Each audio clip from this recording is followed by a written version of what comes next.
మా అంకులు విజయవాడలో ఉంటారు. అండ్ ఇక్కడ కొంతమంది అంకుల్ నాన్నగారు బాగా క్లోజు. మనోజ్, నువ్వు ఎన్నో సంవత్సరాలు ఇంటి బయటగా ఉన్నావు, నీ సొంతంగా ఉన్నావు.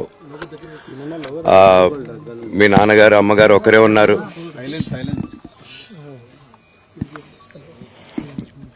మీ నాన్నగారు అమ్మగారు ఒకరే ఉన్నారు. మీ అన్నయ్య ఏమో దుబాయ్కి షిఫ్ట్ అయిపోయాడు ఫ్యామిలీతో. మీ వైఫ్ ప్రెగ్నెంట్గా ఉంది. తనకి తల్లిదండ్రులు లేరు. తనకి ఇప్పుడు మీ అమ్మ అవసరం ఉంది, పెద్దోళ్ళు అవసరం ఉంది. నువ్వు అక్కడే ఎలా చూసుకుంటావు అంటే, నాకు ఆ రోజు మా భార్య కూడా ఒకసారి వాళ్ళు అన్నీ చెప్తున్నారు కదా, ఎందుకండి ఒకసారి వినండి అంటే, సరేమ్మా నీకోసం వస్తాను అని చెప్పి మళ్ళీ తిరిగి రావడం జరిగింది.